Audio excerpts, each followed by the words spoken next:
Ang cute at nakakatuwa palang gumawa ng mini ensaymada. Ang daming kulay, tapos pwede mong lagyan ng iba't ibang toppings o kaya design. Sobrang dami nga yung nagawa natin, kahit 1 kilo lang naman yung tinimpla natin. Kaya huwag na nating patagalin yan at simulan na natin. Para sa ating ensaymada dough, mag-i-steam lang ako dito ng patatas.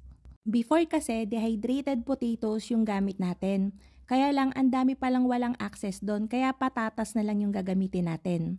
So, binalatan ko lang yan, tapos hinati ko and then i-steam natin hanggang sa lumambot na to. Kapag ka lumambot na, ay di ilalagay na natin yan doon sa isang container para timbangin.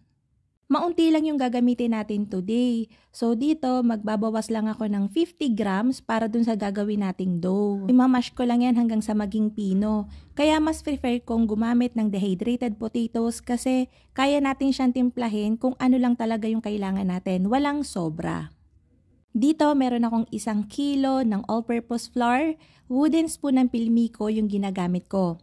20 grams ng instant dry yeast and 3 grams ng bread softener. Ito pala yung mga packaging yan para sa mga hindi nakakaalam. Kung ayaw naman ng maglagay pa ng bread softener ay okay lang. Naglagay din ako dyan ng 60 grams ng powdered milk, 120 grams ng ice, and then 200 grams ng cold milk. Full cream milk yung ginagamit ko dito pero pwede rin naman ng evaporated. 240 grams ng light brown sugar, 20 grams ng salt, 10 grams ng vanilla extract. Ang ginagamit ko dito ay Emulco na vanilla flavors para mas intense yung pagka-vanilla niya. 340 grams ng egg, equivalent to sa 6 na pirasong large size. And then, imi-mix na natin yan. Gumagamit ako dito ng spiral mixer kasi mas gusto ko talaga tong makamasa compare sa planetary or kaya sa mga KitchenAid. Kapag ka malamig na rin yung inyong mashed potato, pwede nyo na rin ihalo. Magta-time ako dyan para may idea kayo kung gaano katagal yung pagmimix natin. Fermifan 2-in-1 yeast talaga yung ginagamit kong yeast kasi kahit mataas yung sugar and salt, kayang-kaya niya pa rin paalsahin. Yung bread softener ay para talaga sa mga production na. Kaya kung pangbahay lang naman, kaya sinasabi kong pwede siyang optional, ay kahit hindi na kayo maglagay. After 10 minutes sa mixer, nasa 30% na tayo ng gluten development. Pwede na tayong maglagay ng 220 grams natin ng butter. Buttercream Prime ng High Caps Marketing Corporation yung ginagamit ko. So, diretso ulit tayo sa pagmimix. Para mas mabilis ma-absorb ng dough yung butter, nagdadas ako dyan ng kaunting flour. Medyo matagal talaga yung pagmimix kapag ka spiral mixer, lalong-lalo na ang laki ng bowl natin. Tapos, 1 kilo lang yung tinimpla natin. 8 kilograms yung capacity nito. So, medyo mas matagal talaga yung aabutin. So, after mga 15 minutes na to sa mixing, ayan, medyo malapit-lapit na tayo. Kaya naglagay ako ng ice at saka cold milk para kahit medyo matagal yung pagmimix natin sa spiral, hindi manginginit yung dough natin at hindi siya aalsa. Ito ay nasa 18 minutes na tayo sa mixing and medyo okay na siya. Hindi pa ito yung pinaka 100% gluten development niya, pero okay na din to. Nararamdaman ko kasi na nanginginit na yung dough natin. Mapapansin nyo na okay na yung pagmamasa nyo kapag ka hindi na siya masyadong malagkit as in firm na and makintab na yung dough nyo. Kahit gaano kataas yung hydration natin, kapag ka namasa nyo yan ng tama, ay hindi na yan masyadong malalagkit kapag ka natapos na kayong mag-mix.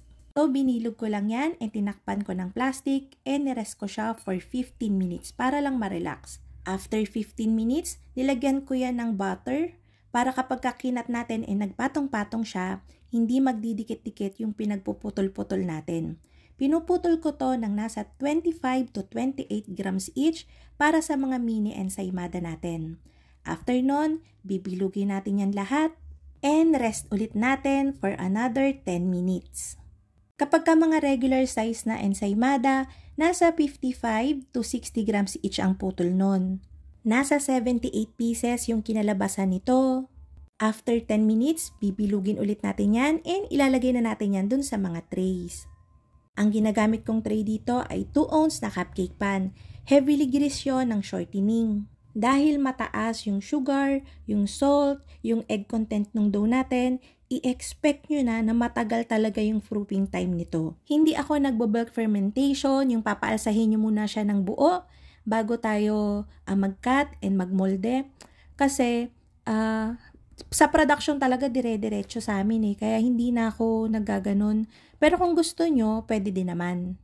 Para mas ma-develop yung flavor ng tinapay, medyo maasim-asim siya.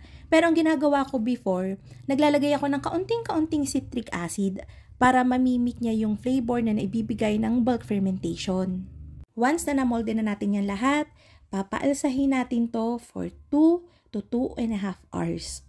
Nasa mainit na lugar tong paalsahan ko na to. Kaya kung malamig yung lugar nyo, mas matagal. Isasalang ko to para sa mga ganitong size sa 170 degrees Celsius for 7 to 8 minutes lang. Huwag nyo masyadong papabrownin yung top. Tumalon kagad tayo. Basta pag naahon nyo yung mga banyo, palamigin nyo muna bago nyo i-dip o lagyan ng mga toppings. Nawala talaga yung mga clip kaya kagabi ko pa hinahanap. Ewan ko ba? Pwede nyo naman tong gawing regular ensaymada.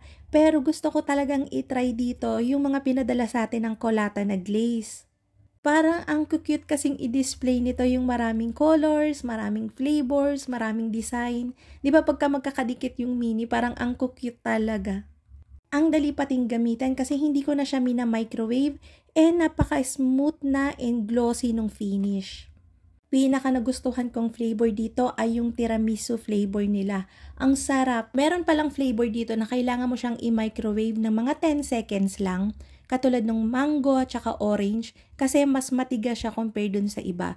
Pero same lang din kapag dinip mo na siya, ganyan yung finish niya. Manipis lang kaya tipid and glossy.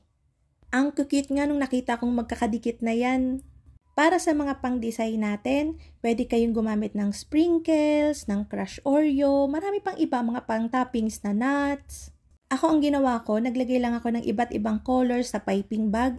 And then, lalagyan na lang natin siya ng design. Parang donuts. Hindi kasi ako masyadong mahilig talaga sa mga sprinkles.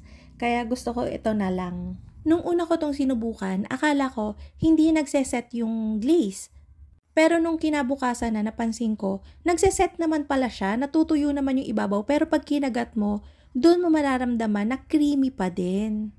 Pero nananatiling glossy yung ibabaw niya. Kaya sabi ko, ay ang galing pala nito. Ang dami ko talagang nawawalang clip, katulad nung binuksan ko yung tinapay, yung ensaymada natin. Kaya lang di ko talaga makita. Ewan ko dun sa camera Pero ko. Yung ensaymada natin, sure na malambot, kahit magtatlo, 5 araw pa yan. Kaya ayun ang mga kalutong tinapay. Saning nagustuhan niyo yung ating video for today. Magkita-kita tayong muli. Ito pang muli ang lutong tinapay. Bye-bye!